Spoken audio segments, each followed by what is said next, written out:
Welcome to Shri news 9. నేను Sudha. Bulletin ముందుగా headlines. London నుంచి సతీ సమేతంగా విజయవాడకు చేరుకున్న వైఎస్ జగన్మోహన్ రెడ్డి.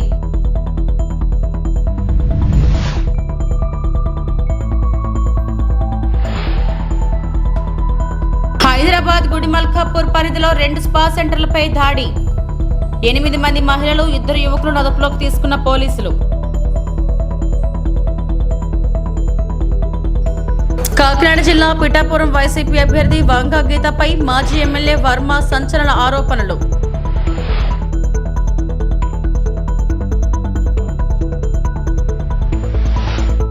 విదేశీ పర్యటన ముగించుకొని కుటుంబ సమేతంగా సీఎం వైఎస్ జగన్ విజయవాడ చేరుకున్నారు. ఈ సందర్భంగా గన్నవరం విమానాశ్రయంలో సీఎం వైఎస్ జగన్ కు పలువురు మంత్రులు, ఎమ్మెల్యేలు, ఎమ్మెల్సీలు, పార్టీ నాయకులు, శ్రేణులు ఘన స్వాగతం పలికారు.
పుష్ప డైరెక్టర్ సుకుమార్ తన సొంత ఊరు అయిన మలకిపురం మండలంలోని మట్టపరిలో సందడి చేశారు. ఆయన కుటుంబంలోని కార్యక్రమంలో పాల్గొనడానికి సొంత ఊరు వచ్చారు. సుకుమార్ రాకతో ఆయన స్వగృహం వద్ద సందడి వాతావరణం నెలకొంది. సుకుమార్తో సెల్ఫీలు దిగిన అభిమానులు, స్థానిక యువత తరలివచ్చారు.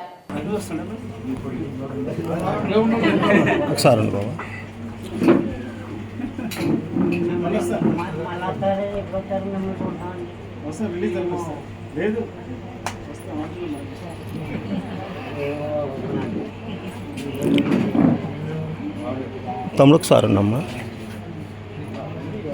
ఒక అయిపోయిందా?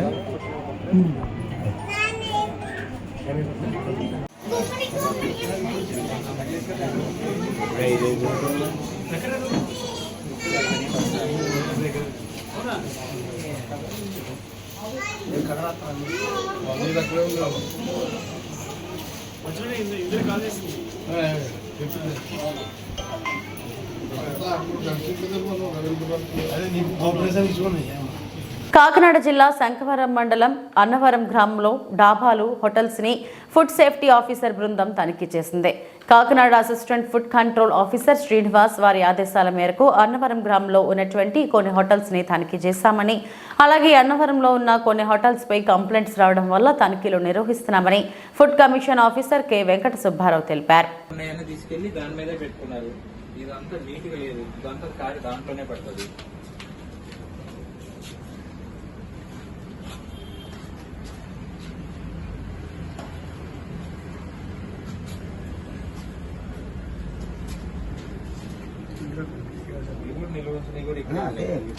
ఏ రోజు ఆ రోజు మాకు వస్తుందండి. ఏ రోజు అండి, ఏ రోజు వచ్చిందని ఎవరికి తెలుస్తుంది? ఇది అసలు దమ్ బిర్యానీ ఎవరైనా లోపల పెడతారు? దమ్ బిర్యానీ లోపల హాఫ్ బాయిల్డ్ అంటారు దాన్ని, అన్నారు కదా. ఇది ఎందుకు పెట్టారు మరి?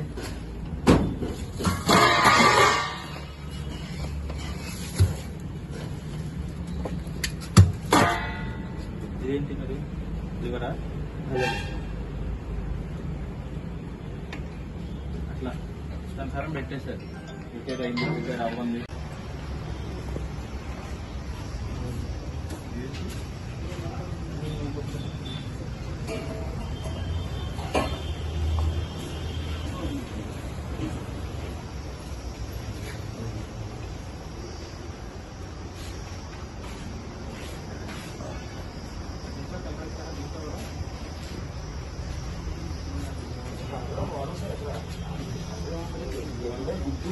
దాంట్లో కాంట్రోల్ దాంట్లో దీంట్లో కూడా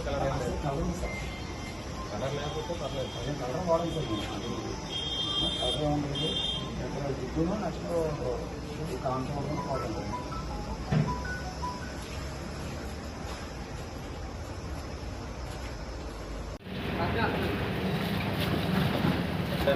పన్ను కట్టడం కానీ ట్రేడ్ లైసెన్స్ ఏం లేబర్ లైసెన్స్ ఇంతమంది ఉన్న లేబర్ లైసెన్స్ కూడా లేదా?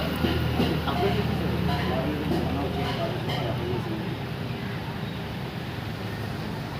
సరే మీకు ఇది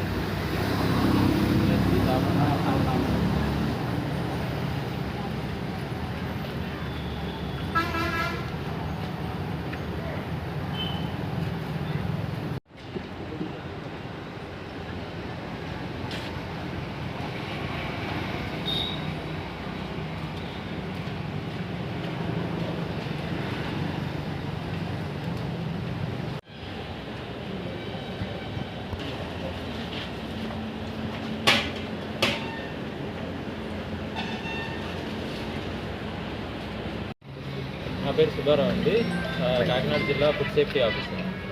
ఇక్కడ అన్నవరంలో ఫుడ్ సేఫ్టీకి సంబంధించి రకరకాల కంప్లైంట్స్ రావడం జరిగింది. ఈ విషయమై చెప్పి Kakinada assistant food controller B Srinivas గారి ఆదేశాల మేరకు అన్నవరంలోని టిఫిన్ హోటల్స్, భోజన హోటల్స్, అలాగే రెస్టారెంట్ దాబా టైప్ ఉన్న వాటన్నిటిపైన ఈరోజు దాడులు చేయడం జరిగింది.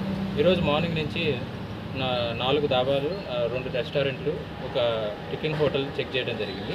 వీటిల్లో 4 శాంపిల్స్ కందిపప్పు, ఉప్పు, అలాగే చికెన్ ఇలాంటి శాంపిల్స్ సేకరించడం జరిగింది. వీరిలో ఎవరికి కూడా ఫుడ్ లైసెన్స్ లేదండి. ఫుడ్ లైసెన్స్ లేకుండా అన్నవరంలో ఉన్న హోటల్స్ వారు వ్యాపారం చేస్తున్నారు.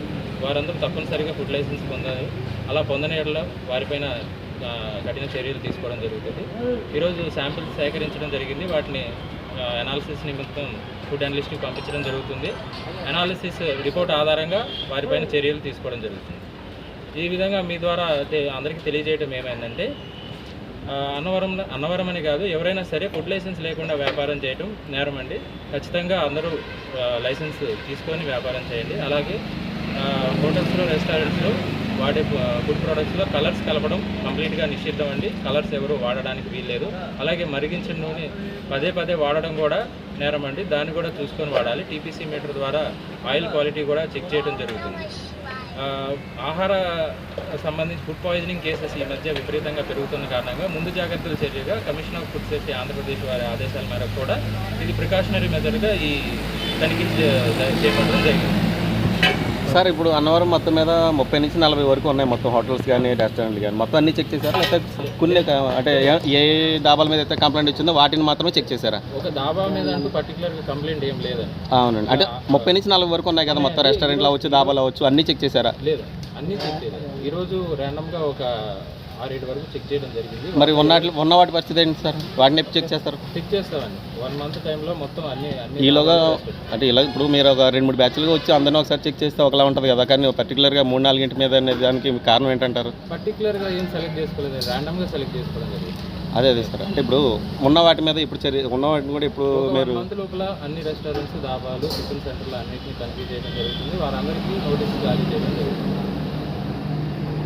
ఓకే. కుప్పం పట్టణం పాతపేట విజయలక్ష్మి రోడ్డులో నివాసం ఉంటూ స్వర్ణసాగరం దినపత్రిక నందు చిత్తూరు జిల్లా స్టాఫ్ రిపోర్టర్గా విధులు నిర్వహిస్తున్న కిరణ్ కుమార్ అనే విలేకరిని చంపుతానంటూ శాంతిపురం మండలం చిన్నారిదొడ్డి పంచాయతీ కొత్తపేటకు చెందిన శివశంకర్ బెదిరిస్తున్నారంటూ సదరు విలేకరి కుప్పం పట్టణ పోలీసులను ఆశ్రయించారు. అనంతరం అతను మాట్లాడుతూ శివశంకర్ ఆర్థిక ఇబ్బందులకు సాయం చేయాల్సిందిగా కోరిన సందర్భంగా కిరణ్ కుమార్ 10 లక్షల రూపాయలకు పూచీకత్తు ఉండి సాయం చేశామన్నారు. సదరు పైకం వసూలుకు గాను శివశంకర్ ఇచ్చిన చెక్కును బ్యాంకులో డిపాజిట్ చేయగా చెక్కు తగిన సొమ్ము లేకుండా బౌన్స్ అయిందని, ఈ సందేశం అందుకున్న శివశంకర్ చెక్కును డిపాజిట్ చేసిన కిరణ్ కుమార్ ఇంటికి చేరుకొని కుటుంబ సభ్యులను బెదిరించడంతో పాటు విలేకరి అయిన కిరణ్ కు ఫోన్ చేసి నిన్ను చంపి జైలుకైనా పోతాను, నా చెక్కు డిపాజిట్ చేస్తావా అంటూ బెదిరించడం జరిగిందని తెలిపారు. అంతటా ప్రాణభయంతో కిరణ్ కుప్పం పట్టణం పోలీసులను ఆశ్రయించానని, పోలీసులే తన కుటుంబ సభ్యులకు రక్షణ కల్పించాలని కోరుతున్నారు.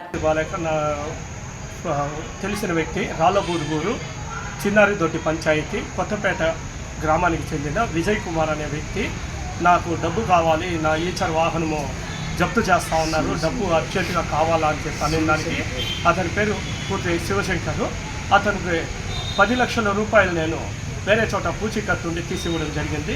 ఆ డబ్బు ఇవ్వమని చెప్పి నేను సంవత్సరం క్రితమే అడిగాను. రాళ్ళబూదుగూరు పోలీస్ స్టేషన్లో ఎస్ఐ గారు కూడా పిలిచి మాట్లాడాము. నేను ఇచ్చేస్తాను అని నమ్మబలికినాడు. అయినా సంవత్సరం టైం ఇచ్చిన ఇంతవరకు డబ్బు ఇవ్వలేదు. అందుకని అతను నాకు షూరిటీగా ఇచ్చిన చెక్కుని నేను ఈరోజు కుప్పంలో SBI కంతుమూరు బ్రాంచ్లో ప్రజెంట్ చేశాను. అది చెక్కు బౌన్స్ అయ్యింది అనేసి అతనికి మెసేజ్ పోయిన వెంటనే నా ఇంటి దగ్గరకు వచ్చి నేను లేని సమయంలో నా కుటుంబ సభ్యులు భయభ్రాంతులకు గురి అయ్యేలాగా వల్గర్ లాంగ్వేజ్ యూజ్ చేస్తూ తలుపులను కొట్టేస్తూ నా ఇంట్లో వాళ్ళంతా బాగా బెదిరించి చంపేస్తానని చెప్పి బెదిరించున్నాడు.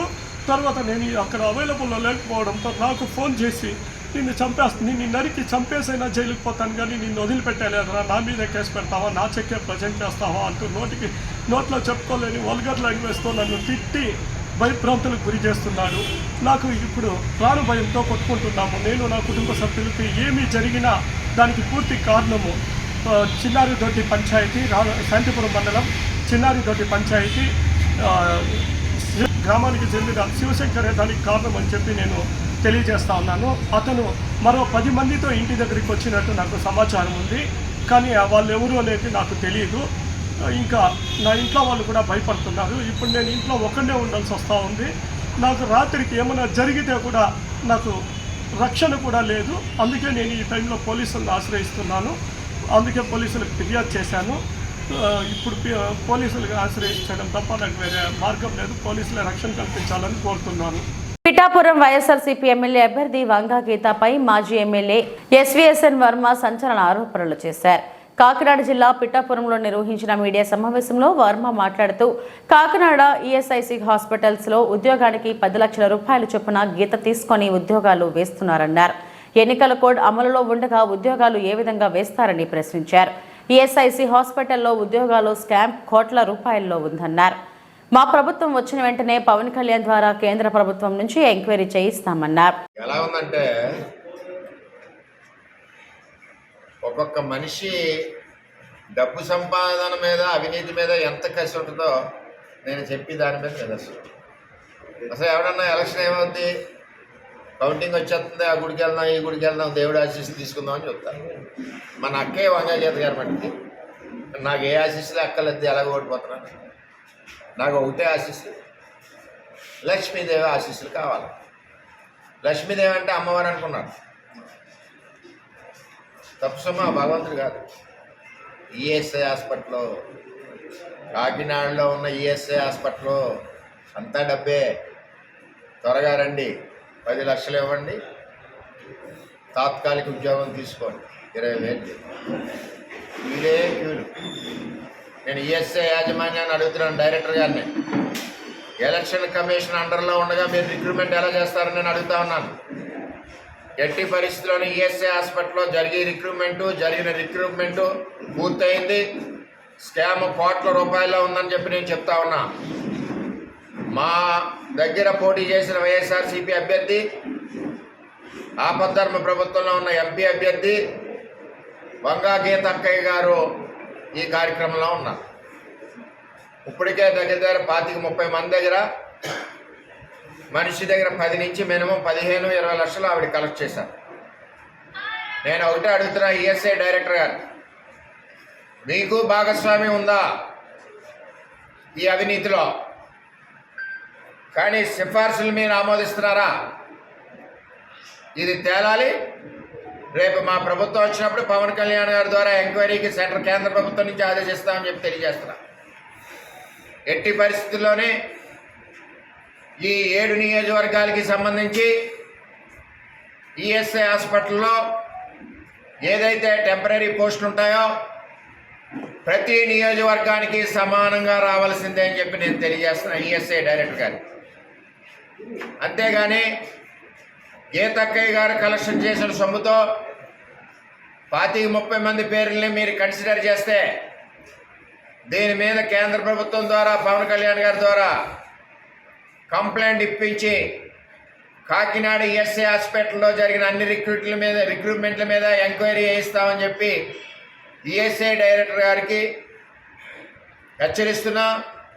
ఇటువంటి కార్యక్రమాలు చేయొద్దని కూడా రిక్వెస్ట్ కూడా చేస్తున్నాం. దీని మీద రేపే మేము కంప్లైంట్ రెడీ చేస్తున్నాం, కంప్లైంట్ ఇస్తాం. దీనికి వికాస్ అనే ఒక సంస్థ ఉంది ఈ జిల్లాకి. వాళ్ళ ద్వారా జరుగుతాయి రిక్రూట్మెంట్లు, వారి ద్వారా టెస్టులు అవుతుంటాయి. వాళ్ళని పక్కకు తప్పించి గీతక్క ఎవరండి రిక్రూట్మెంట్ చేయడానికి? 15 లక్షల టేబుల్ మీద పెట్టు, ఈఎస్ఐ హాస్పిటల్లో ఉద్యోగం మజా చేసుకో. 15 లక్షలు ఈఎస్ఐలో ఉద్యోగం, 15 లక్షలు ఈఎస్ఐలో ఉద్యోగం, 15 లక్షలు ఈఎస్ఐలో ఉద్యోగం. మళ్ళీ ఇంత ఎలక్షన్ టెన్షన్లో కూడా అక్కయ్య గారు మా పిఠాపురం మున్సిపాలిటీలో వదలలేదు. 10 లక్షలు తీసుకో మున్సిపాలిటీలో కొట్టుకో, 10 లక్షలు తీసుకో పిఠాపురం మున్సిపాలిటీలో ఉద్యోగం చేసుకో, 10 లక్షలు తీసుకో పిఠాపురం మున్సిపాలిటీలో ఉద్యోగం చేసుకో. అక్కడ 35 మంది. ఇది మా అక్కయ్య గారి పరిస్థితి. భగవంతుడి దయ వల్ల ఆవిడ ఓడిపోతుంది, కానీ మమ్మల్ని కూడా అమ్మేస్తుంది. చేత ఇక్కడ ప్రజలు కూడా నీతి నిజాయితీకి కూటమి అభ్యర్థి పవన్ కళ్యాణ్ గారిని అత్యధిక మెజార్టీతో గెలిపిస్తున్నందుకు పిఠాపురం ప్రజలందరికీ కూడా నేను ధన్యవాదాలు తెలియజేస్తా ఉన్నాను. అదేవిధంగా ఈ అవినీతి తిమింగలం ఇది ఎక్కడ కూడా అండి, ఎలక్షన్ అయ్యాక ఎవడన్నా ఇంట్లో బాధపడుతుంటాడు, లేకపోతే గెలుస్తూ ఉంటే ఆనందంగా స్నేహితులు పిలుస్తాడు, నీ ఊళ్ళో ఎంత వస్తుంది, నీ ఊళ్ళో ఇదని అనేసి ఆ ఈఎస్ఐ హాస్పిటల్ నేను ఎలాగో ఓడిపోతున్నాను కదా, ఎక్కడ పోతాం, ఆ ఉద్యోగాల సంగతి ఏంటి, ఆ డబ్బుల సంగతి ఏంటని ఏంటంటే ఎలా ఉందంటే ఇంటి దగ్గర క్యూ పెట్టుకున్నారు. వాడు ఫోన్ చేశాడు నాకు, ఏమండి 15 లక్షలు అడుగుతుంది ఇచ్చేయమంటారా అని.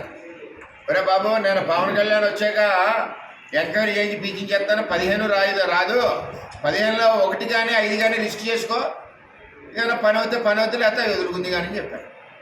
అది సంగతి, మొత్తం స్టోరీ అంతా చెప్పాడు. అంచేత ఈఎస్ఐ డైరెక్టర్ గారు మరి పెద్దలు వారు జూన్ 2వ తేదీన నిర్వహించబోయే సహస్ర గల హనుమాన్ చాలీసా పారాయణ మహాయజ్ఞంలో ప్రజలందరూ అధిక సంఖ్యలో పాల్గొని విజయవంతం చేయాలని డాక్టర్ రాయుడు శ్రీరామచంద్రమూర్తి పిలుపునిచ్చారు. డాక్టర్ బిఆర్ అంబేద్కర్ కోనసీమ జిల్లా కేంద్రం అమలాపురం పట్టణం గండు వీధిలో ఉన్న మెట్ల సత్యనారాయణ కాపు కళ్యాణ మండపంలో సహస్ర గల హనుమాన్ చాలీసా పారాయణ మహాయజ్ఞం నిర్వహిస్తున్నట్లు ఆయన తెలిపారు. ఈ మహత్తర కార్యక్రమానికి శ్రీ సాయిదత్త నాగానంద సరస్వతి స్వామీజీ, శ్రీ స్వామి సూర్య భాస్కరేంద్ర సరస్వతి, విశ్వ హిందూ పరిషత్ ఉత్తరాంధ్ర ప్రాంత కార్యదర్శి తనకళ్ల సత్య రవికుమార్ పాల్గొంటారన్నారు.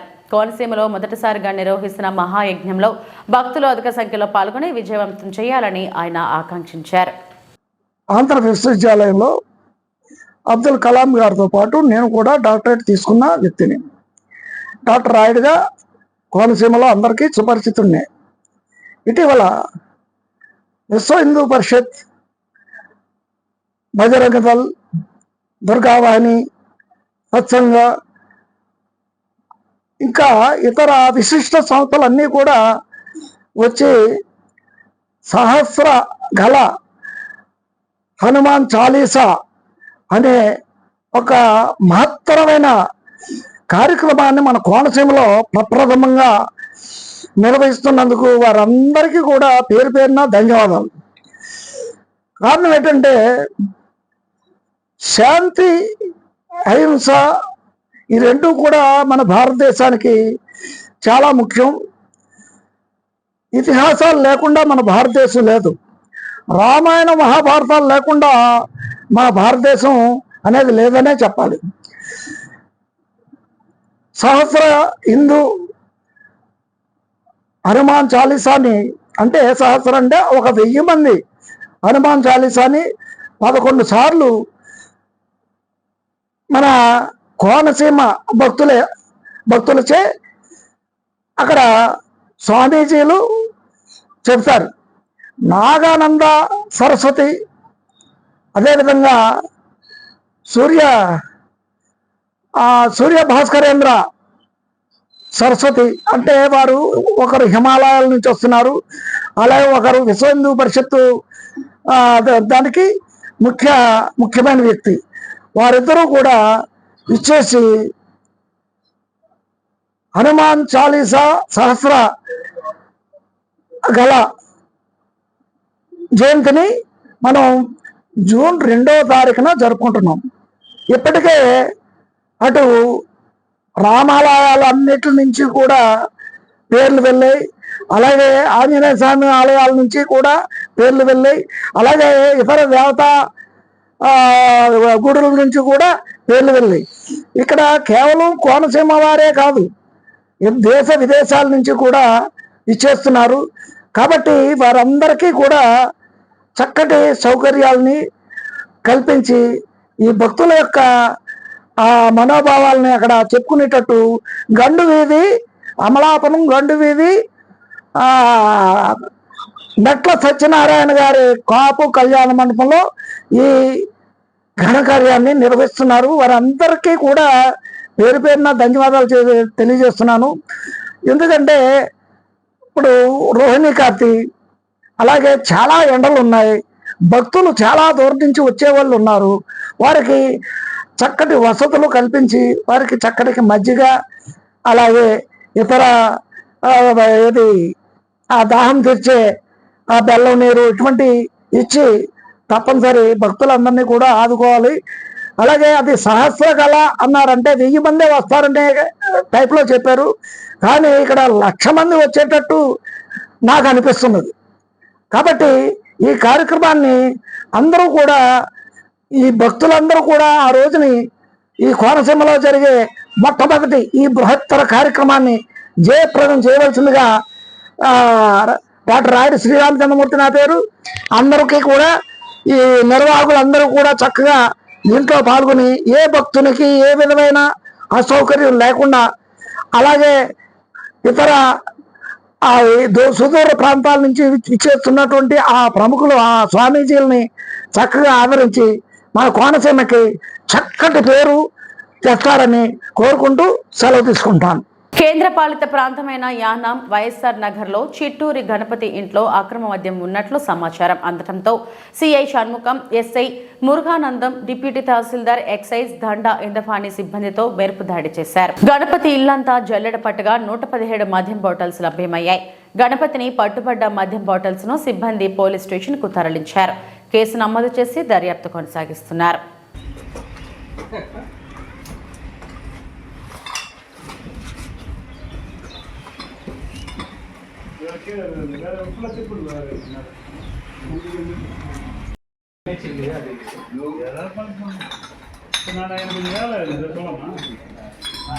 చిలకలగూడ పోలీస్ స్టేషన్లో ఏసీపీ జైపాల్ రెడ్డితో కలిసి మీడియా సమావేశం నిర్వహించారు.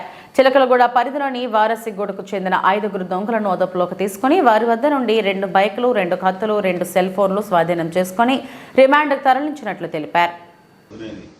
రెండోది 2 బైక్స్ కూడా వాళ్ళ దగ్గరికి వెళ్ళి బరామతి చేయడం జరిగింది. ఈ బైక్ల మీద వాళ్ళు వెంటాడి చేయడం, అంతేకాకుండా దోచుకున్న సొత్తు సెల్ ఫోన్ 1000 రూపీస్ ఇంటాక్ట్గా దొరకడం జరిగింది. వాటితో ఈ అందరినీ జ్యుడిషియల్ రిమాండ్కి పంపడం జరుగుతుంది. అయితే ఉన్న ఇన్వెస్టిగేషన్స్ ఎవరైతే కాన్స్టిట్యూషన్ లా ఉన్నారో జస్టిస్ ఇవి చెప్తారు. 5గురు రహీం అనేటువంటి గతంలో ఒక కేసులో ఇన్వాల్వ్ అయ్యారు. 25/20 చిలకలగూడ పిఎస్లోనే ఫైజల్ అనే వ్యక్తిని నిఖిల్, సోను, రహీం వ్యక్తి చంపారు.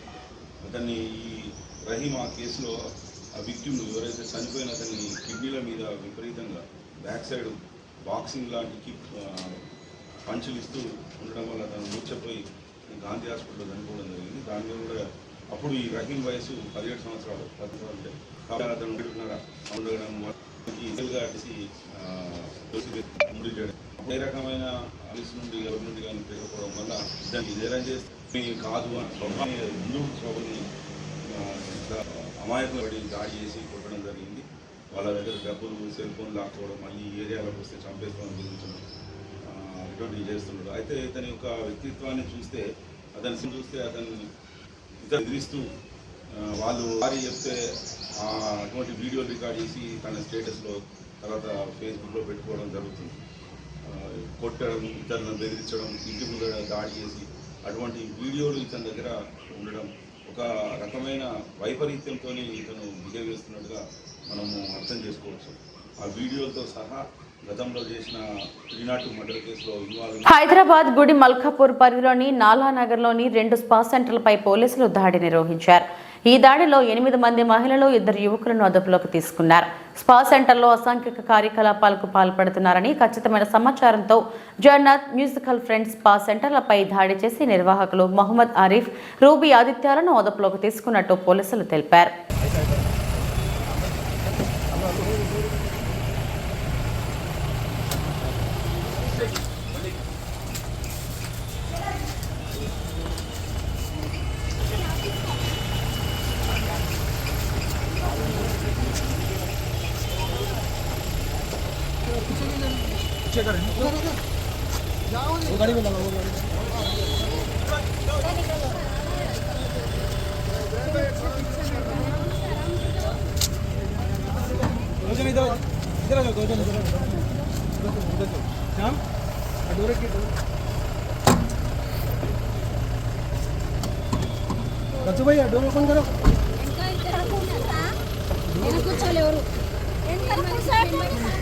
అక్కడ పోయింది అక్కడ